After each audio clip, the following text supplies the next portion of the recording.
Ramsey. Well known in the community and also on the internet. He's quite the celebrity. And he has an obsession with presidents of the United States. He's going to talk about all the dead ones. He's going to try to avoid the living ones. In terms of a can of worms with that one. Yeah, we don't want to get into no political discussions. That's right. Without further ado, welcome Kige Ramsey.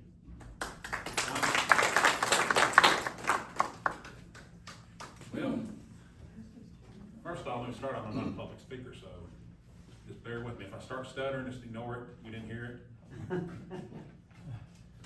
Anyway, I've been a fan of presidential history my entire life. My entire life has been historical stuff that I've been interested in. And of course, you remember me, I've been on Don Neagle's, on WRUS. We all miss Don Neagle. He was a big supporter of my history research, and I will not call myself an expert because somebody can come back down from heaven and haunt me. Yeah, that's right. Well, anyway, let's get into the discussion here. As far as presidential voices, you know, the first presidential voice that it was claimed that we know of, that we've seen or have heard of, is Benjamin Harrison's. It was recorded on an Edison wax cylinder back around, I'd say, his end of his presidential term in 1893. So if you go on YouTube, you can look at Benjamin Harrison's recording, and that's supposedly the first recording of a presidential voice. Like Mark said, there's rumors that Lincoln's voice may be out there somewhere, but we ain't discovered it for 100% certainty yet. That would be pretty cool to find. Now, was he intentionally recorded or was it just something accidental? He was intentionally recorded. In every voice we have, from that point on, you can hear every president from that point on. Let's go into to these presidential retirements and deaths, which is my strong suit, I would say. I'm not to toot my own horn, but that's what I've done the most research on. Jimmy Carter has the longest post-presidential retirement, and when Jimmy Carter died in December, which it took me about 4 or 5 hours to update all that stuff because it changes everything. Because before Jimmy Carter died, there was only one day on the presidential calendar with both a birth and a death. Jimmy Carter's dying into that. There's 2 now. Does anybody know what it is? Well, July 4th is the busiest day because you have Calvin Coolidge was born in 1872 on July 4th. And then you had the 3 presidential deaths on that date. You had Thomas Jefferson and John Adams on the same day. July 4th? Yes, July 4th, 1826. They both died in the span of 5 hours and 30 minutes, which is the shortest time span in between presidential deaths. Now, as far as the longest time in between presidential deaths, is 26 years, 6 months, and 20 days. That's between the deaths of George Washington and Thomas Jefferson. So,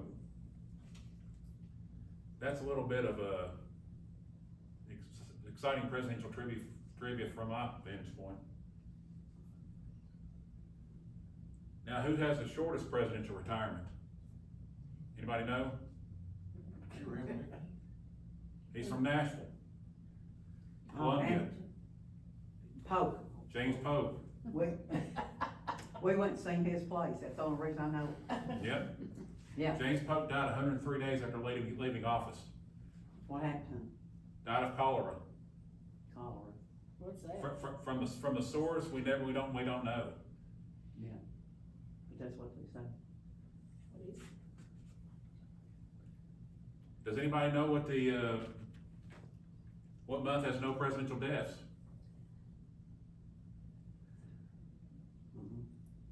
May.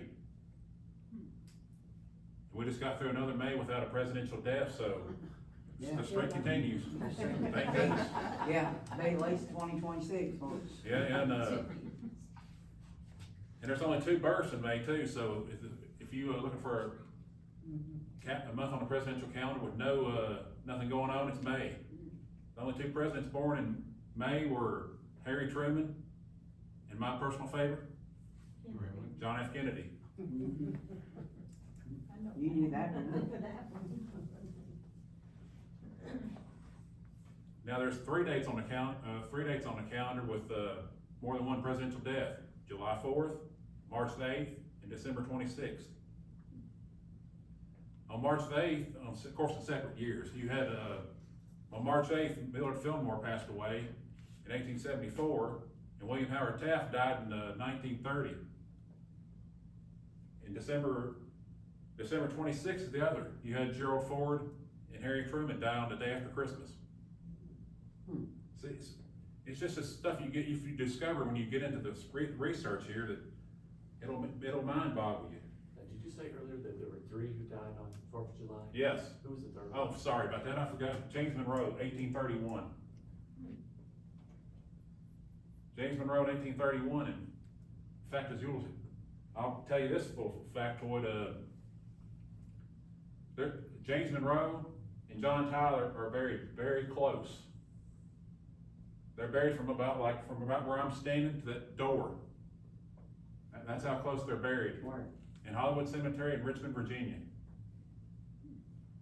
So, if you're ever in Richmond, Virginia, and you want to go see some presidential stuff, you can go to one place, and see 2 presidential graves.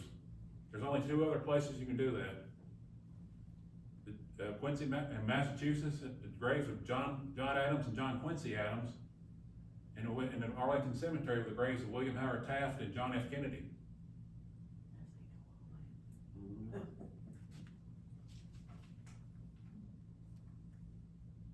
Now, we talked about which months had the fewest presidential deaths, which is May.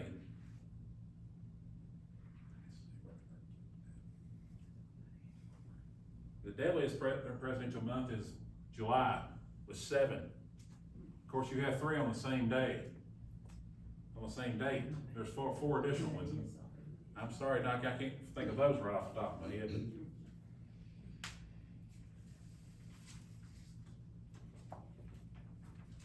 And everybody knows who the oldest president to ever live, Jimmy Carter.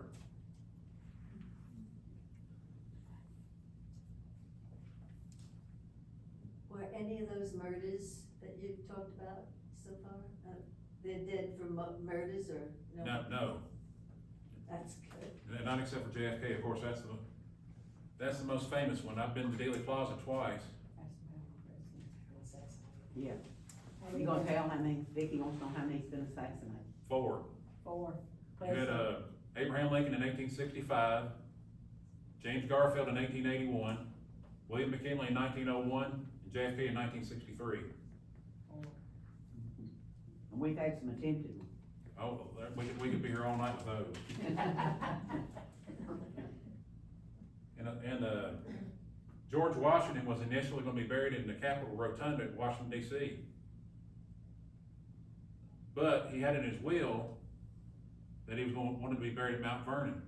So that's where you'll find his final resting spot today, Mount Vernon.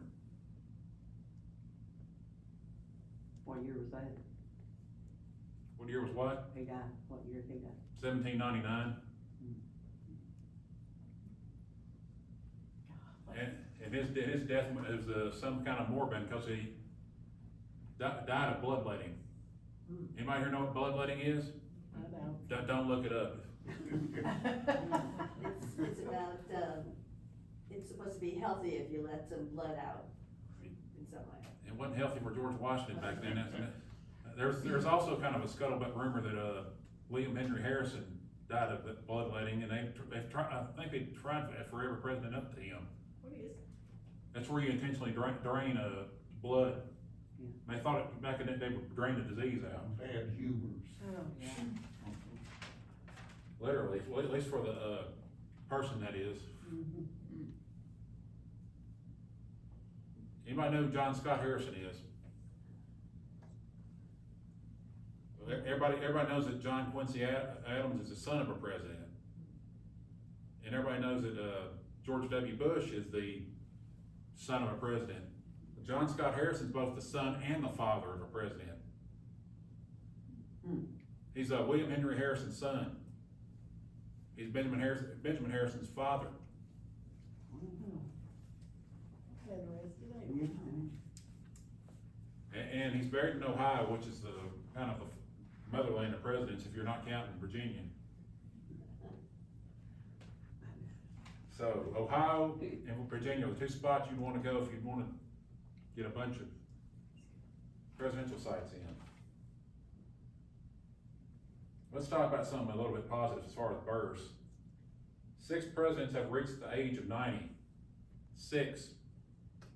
John Adams, Herbert Hoover, Ronald Reagan, Gerald Ford, George H.W. Bush, and of course, Jimmy Carter. He reached the age of 100. I don't have it in here with me, but I have a list in my files of every president, like from 1 to 100, I have the first president to reach that age.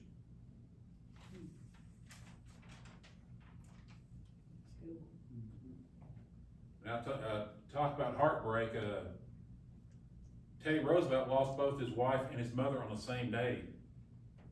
The exact same day. Were they together? Yes. Valentine's Day. And what happened? Right off the top of my head, I can't think of it right now, but his wife had a condition from a birth, so, and then his mother was just old, I guess, so. Natural causes. Yeah. That's good. Now, the first surviving picture we have of a president is John Quincy Adams. But that was after he left office. The first president to have his photograph taken was William Henry Harrison. But it does not survive.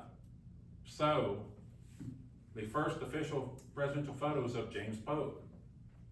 Him and his cabinet in the White House. In fact, his photograph of his cabinet is the first photograph in the White House. So if you can get on the internet, you can look it up, and the picture of James Polk's cabinet is the first pictures taken in the White House.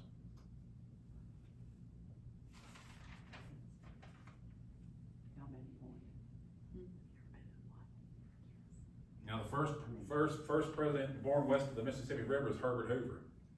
In fact, there's a whole lot of parallels if you look them up in between Herbert Hoover and Jimmy Carter. Both one-term presidents. Both the only president born in their state. And now they're both the only president buried in their states. Both of them had a financial crisis in office. Both of them had long presidential retirements. Herbert Hoover's presidential retirement was 31 years, 230 days. So, there's your that's what the 2 longest presidential retirements have in common. One term. You say born in the state and died in the state? Buried. Buried in the same state? Yes. So, see, Herbert Hoover was born in Iowa. He lived his whole entire life in California, New York, whatever, but he wanted to be buried in his home state, so. He's buried right behind his birthplace, which is currently undergoing renovations, the gift shop and all that, so I would recommend waiting a couple of years before you want to visit out there. Revisit, yeah. Yeah. And then, of course, Jimmy Carter's buried at his home in Plains, Georgia, right behind his house. The graves, I've seen pictures of the grave. The grave's modeled on the graves of Richard and Nixon in Yorba Linda, California. And this is not official or nothing, but I've heard that the grave sites for Jimmy Carter and his wife, they may open in July. So, that'll be the 40th presidential grave site.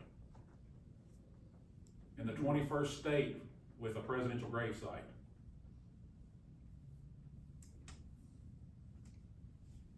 Did we see Abraham Lincoln's gravesite? Yes, I thought we did. last summer.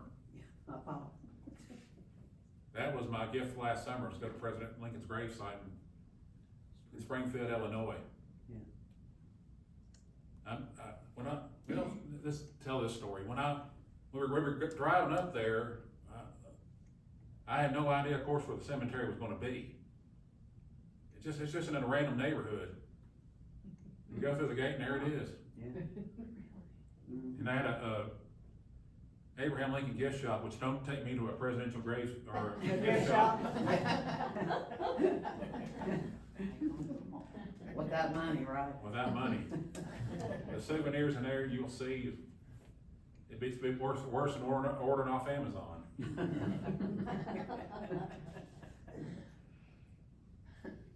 The White House has the Abraham Lincoln bedroom. Guess who never slept in the Abraham Lincoln bedroom? Abraham Lincoln. Exactly. Now, we're talking about longevity. Who do you think is the longest lived first lady? Wrong. Lady Bird. Number two. Reagan's way? Nancy Reagan. Give them hell. Harry. Truman. Harry Truman's wife, Bess Truman, 97. She lived there. Rosalind Carter was close, 96. I haven't officially done this, but she'd have to live at least another year and a few more months to have broken Bess Truman's record. How great it was. Let's see, I think she was 94, 93, around that area.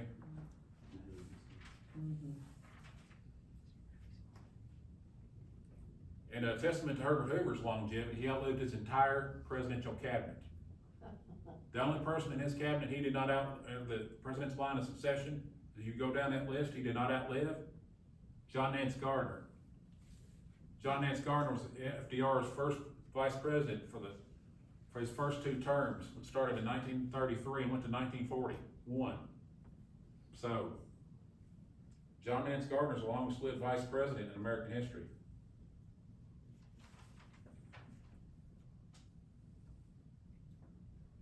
And I didn't know this until our preacher Scott Harb brought this up, but you know you can actually see a presidential casket? James Garfield's in Ohio.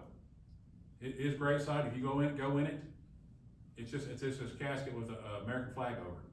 I've been there. Okay. Really? It's an elaborate setup, ain't it? Yeah, it's quite impressive. For that era, there's a whole lot of presidential gravesites that are really elaborate. Of course, you got Warren Harding's in Marion, Ohio. You've got Theodore Roosevelt's really ain't that elaborate, but if you go throughout the presidential gravesites, there are some that are very, very elaborate until about Warren Harding, and they're all now modest and just out in the middle of nowhere. How many have you been to? 3. Polk's in Nashville, the Hermitage is in Nashville, Jackson, and in Lincoln. There may be more in the future, so. Get ready, Ron. Yeah. That's right. And talking about the largest mausoleum in North America is a president. Mark, what shirt did I have on yesterday? Grant. He has the largest mausoleum in North America. His tomb is the largest one. If you look at it, it's got all these stained glass windows of the fight at Appomattox Courthouse, where of course Lee surrendered to Grant at Appomattox Courthouse. It's got all kinds of stained glass windows and everything, so it'd be an impressive sight to see. Here, you know how long it's been since there's been no living former president? August will mark 51 years with a living former president.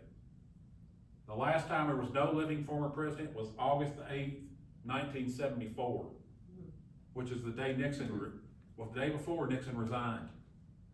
There has been a living former president ever since.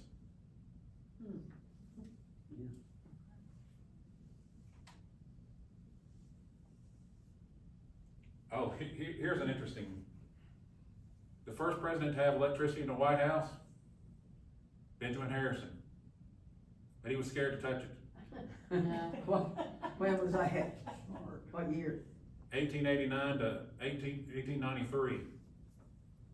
He had servants who would turn the light switches on and off, because he was scared if he touched it, he'd get shot. Me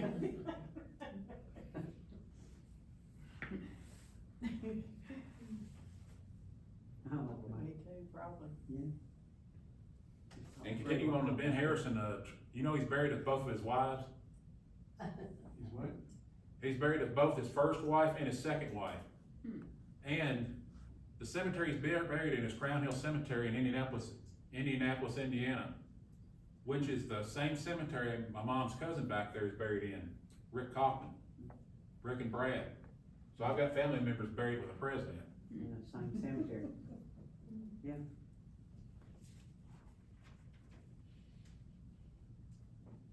When the Harry Truman Library first was built, you could call the Harry Truman Presidential Library, you know who you might get? Harry Truman. He had an office at the Harry Truman Library. You could call, he'd give tours and everything. Which for me would be like being in hog heaven. Yeah. Cause see, Harry Truman was president when my dad was born. That's why I have the Harry Truman, have a Harry Truman shirt. In fact, I done lost it. All the presidential shirts I've got, I don't, What year was that? what year was, When Truman, died or birthed or, Harry Truman died in, 1972, and he was born when? 1884.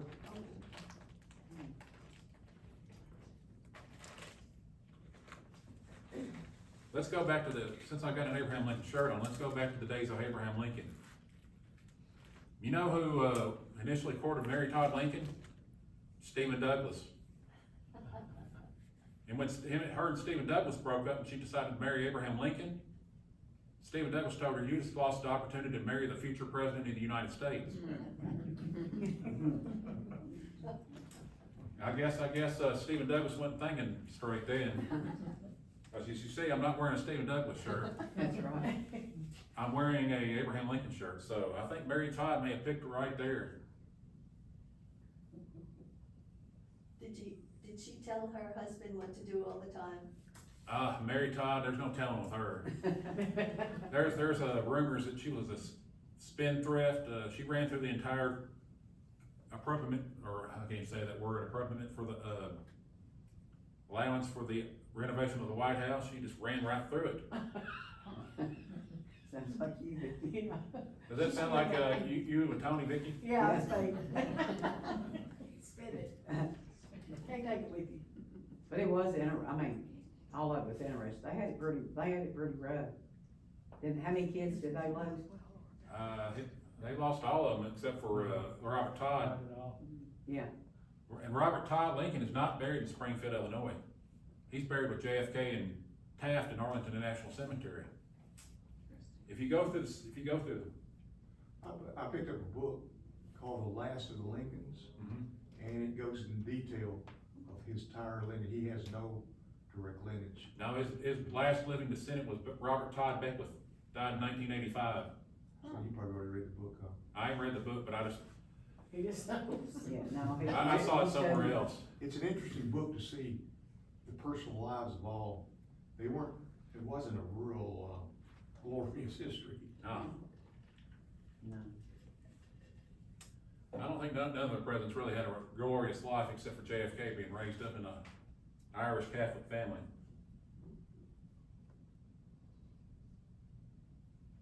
Now, the first left-handed president was James Garfield. So, I guess I'm gonna try to turn this page with my left hand. Yeah. Let's talk about some presidential close calls. Several presidents have nearly escaped death. Lyndon Johnson. Lyndon Johnson, he's in World War II, okay? Well, he's on his plane, and he has to he's got ready to get on his plane to go use the bathroom. And so he has to go to the bathroom, use the bathroom. The plane leaves without him.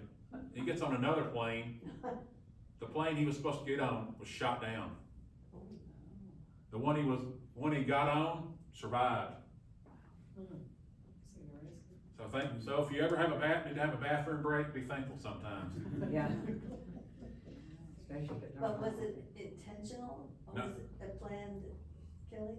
I'm not real sure about that, but the plane did go down, so. What, branch of the service was he in? I think he was in the Navy. I'm not 100% certain, but I'd say he may have been in the Air Force that he was flying a plane. Have you got a list of all the presidents that served in military? I do, but I don't have it with me right now, but. Of course, you had Dwight Eisenhower as the commanding general. You had JFK, Richard Nixon, of course you had Grant, Jimmy Carter, yep, and, let's see. What was the other one? George Washington. George Washington, of course. Nobody ever will outrank him in the Army, or Air Force, or any branch. Eisenhower. There's one more though. Yeah. Not. I think- Well, Truman was in World War I. Who? Truman, Teddy Roosevelt. Teddy Roosevelt, Rough Riders, Oh, Abraham Lincoln. He fought in the French Indian. yeah, Black Hawk Wars. Black Hawk Wars. Have you ever seen a president in person? No, We'll let you meet Trump. we can't discuss him now. We're gonna throw Vicky out of here for talking current politics. Go there and do some. It'll be a warning. Yeah. A warning.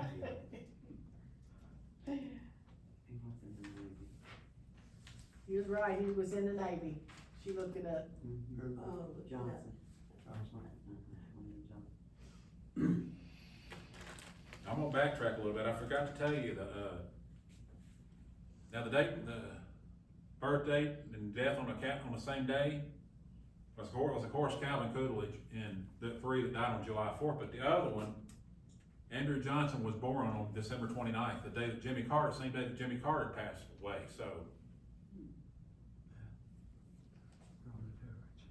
sometimes when I see these presidential stuff, I think I need to get a laptop so I don't have to update it via paper and all that, so. Yeah. How's Save that? it all. Okay, cause, when I had to update all this stuff, it took me like 3 hours. But you gotta update your files every now and then. Could I tell you a story on Jimmy Carter? Sure, go ahead. I've been blessed to have seen several presidents in person and speak with them, but Jimmy Carter gave the graduation address at my daughter's graduation. Oh, neat. And first thing when he got up, of course, there were thousands and thousands of graduates. And he said, I know you all are anxious to get out of here. He said, that's exactly what Rosalind told me before we got out of bed this morning. Just hurry up with it. Now the Carters, they were very interesting people. God rest their souls, I'm telling you. Now let's discuss more presidents nearly escaped death. Ronald Reagan. He was out playing as a little boy. Oh, Out playing as a little boy. What almost happens? He almost gets run over by a train. What was he doing on the train track? I never did. Playing like a normal kid would do. What you doing, what you expect to, yeah. And then JFK, everybody knows about the assassination. Everybody knows he was killed on that tragic day in November of 1963. Well, he was almost killed in 1960, right after the presidential election. There was a 73-year-old disgruntled postal worker, Richard Pavlovic. He had planned to get in a car, ram into JFK's limousine, and detonate himself. But Jackie came out with him, and he decided to postpone the attack. Well, he was arrested. JFK would go on to be killed in Dallas that dreadful day in 1963. Was it World War II? Oh, yeah, PT 109. So JFK had so many maladies in his life. He had leukemia, Addison's disease, every kind of disease you can think of, JFK had. Yeah. He lost a brother in World War II. Yeah, Joseph Kennedy Jr. In fact, if you want to know it, I think JFK's older brother was trying to outdo him on PT 109. That's what got him killed in Operation Aphrodite. Oh, that was the oldest? The oldest son, yes, got killed on Operation Aphrodite, which was where they would fly a bomber-ridden plane over and set it to detonate. And before they eject, well, didn't eject quick enough.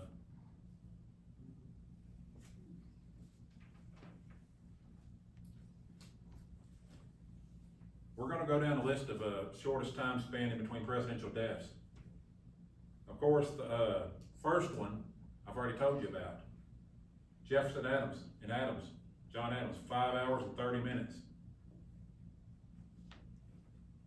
And then Truman and LBJ, they died within the span of 27 days. Of course, Truman on December 26th of 1972, and Lyndon Johnson on January 22nd, 1973. Benjamin Harrison and William McKinley, a span of 181 days. March 13th, 1901 was Harrison, and of course the tragic assassination of William McKinley on September 6th, 1901, and he died on September 14th of 1901. John Tyler and Martin Van Buren, 188 days. That was during the Civil War. And every president's death has been acknowledged in Washington, D.C., except for one, John Tyler's. Why was that? Because he was in the Confederate Congress. That's why he was buried with a Confederate flag. Van Buren died in July of that year.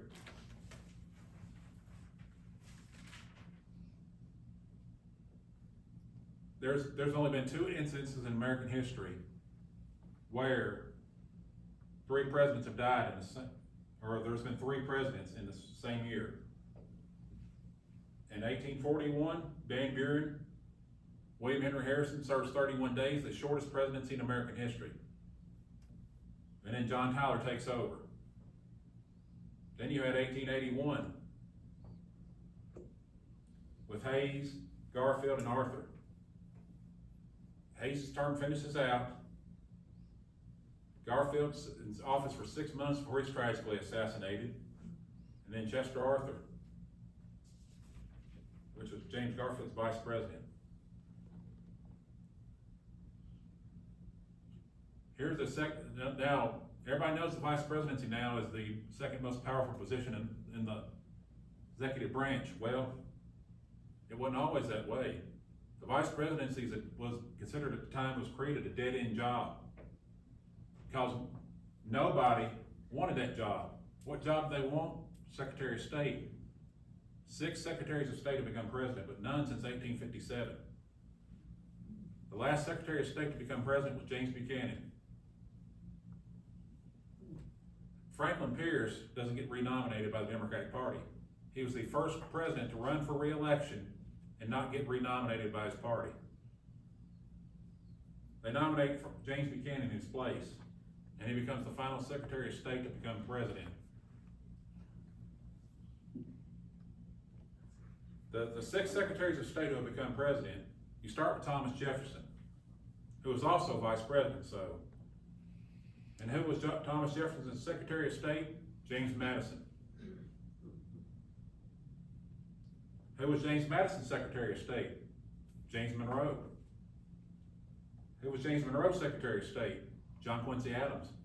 So you see that line developing right then. Andrew Jackson's Secretary of State, Martin Van Buren, who became vice president, then went to the presidency.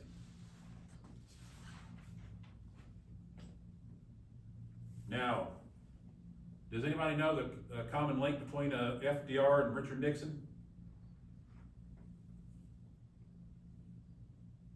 Nope. Both of them two have appeared on a presidential ticket 5 times. 5 times. FDR was James Cox's running mate in the 1920 presidential election on the Democratic ticket. And of course, he was nominated for president in 1932, 1936, 1940, and 1944. Nixon, of course, was nominated as Dwight Eisenhower's vice presidential running mate in 1952 and 1956 and would win the vice presidency. Nixon ran for president 3 times, 1960, 1968, 1972. So there's the common link between Nixon and JFK. Now let's talk presidential spouses. The shortest time span between presidential spouses' deaths. At number 5 is Zachary and Margaret Taylor. 2 years and 36 days. And the Zachary Taylor died first. And then of course, number 4, the most recent one, Jimmy Carter and Rosalind Carter. 1 year, 1 month, and 10 days. The First Lady died first. Richard and Pat Nixon died 10 months apart. The First Lady died first. George and Barbara Bush, 7 months, 13 days, but the First Lady died first. And then Andrew and Elizabeth Johnson, the shortest time span, 6 months and 15 days, the President died first. So, as you can see, most incidences, the First Lady died first. Having to put up with the old man. Yeah, I guess so.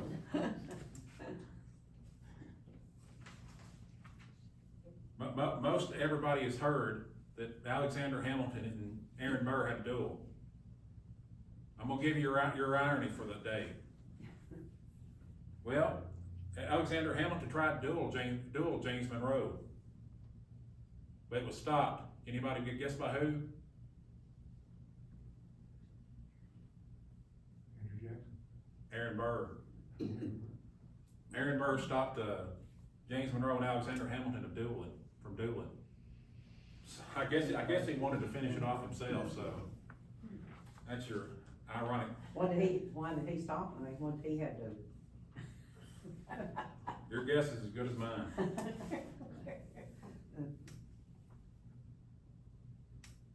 Let's see. 3 sets of presidents have died in the same calendar year. Thomas Jefferson and John Adams, of course, in 1826. John Tyler and Martin Van Buren, and then Benjamin Harrison and William McKinley. Anybody got any questions before we wrap this up? How many presidents were born, maybe, I think I've heard this, were born before, were born outside the United States? Well, there's none were officially born out of the United States, but there's a little rumors that some were. No, I'm not talking about Barack Obama. Yeah. There's a rumor that Chester Arthur was born outside the United States, in Canada. They don't know? But they don't know. And then, how many presidents have been in Logan County? Right off the top of my head, I can think of 2. Who are they? FDR and James Monroe. And of course, I could probably surmise that Andrew Jackson's been here in Logan County because of the Dickerson-Jackson duel. Right, Benjamin Harrison. Oh, Benjamin Harrison, yeah. He's been right out here. Right out this grounds. Yeah. Right in this ground we're on. So we were standing on the grounds of Benjamin Harrison. Yeah, where he's been. So that's 4? 4. Maybe 4. I'd heard rumors of possibly Teddy Roosevelt, but. Oh, I know for certain, I don't know if you've been here, but Teddy Roosevelt was in the Todd County era, so. He did, he came here as well. He did. You know anybody else? Calvin Coolidge on a train that stopped in Russellville Beach, he stopped off. And, one of the most famous would-be presidents was, across the gold. William Jennings Bryan. William James Bryan.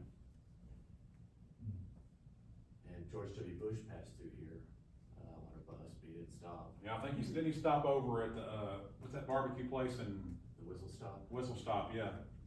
'Cause I've been in that, establishment over there and they got pictures of him on the wall. Yes. William Jennings Bryan, what was he, why would he have stopped, or? He was campaigning, and actually it's after he became president, but after he failed to become president, he became a very popular guest speaker. And so he came here at least twice to speak. Let's see. To Russellville. Well, William Jennings Bryan and William McKinley ran against each other in 1896 and 1901. back-to-back presidential elections with the same two candidates, which also happened years prior in 1888 and 1892 with Grover Cleveland and Benjamin Harrison. Franklin Roosevelt was here twice. He came to his campaign for vice president, and then later on as president, stopped at the train to thank Tom Ray for helping him get elected president. I remember when we had passion. I have one question. Yep. What's the next war between who, and, or we just gonna kill each other down this year? Well, it's been fighting since the biblical times, so sadly, it's been that problem since the fall of Adam and Eve. Yeah. I don't know, but I hope we don't have one. I do too, but Paige, have you been to any presidential libraries? Abraham Lincoln's. Just,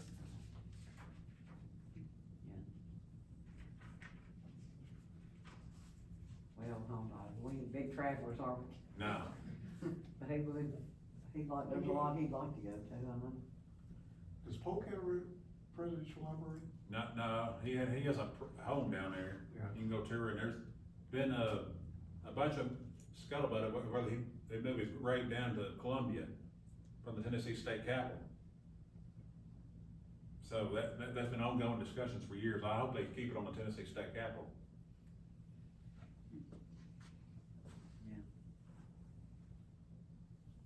Whose was that laying in the where did we go, where was that?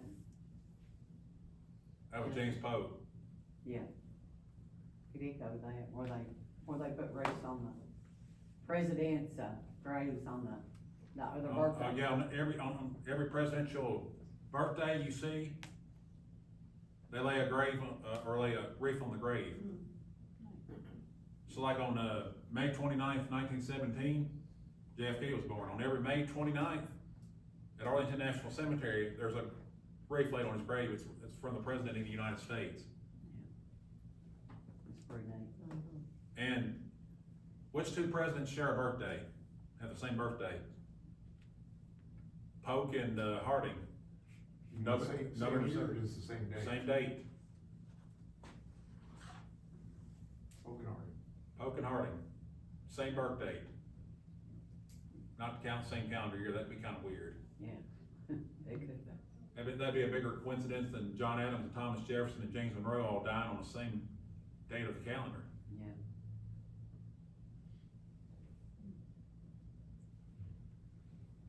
Or if nobody else has any questions, that'll be the end of the program. Y'all go home. So smart. Yeah.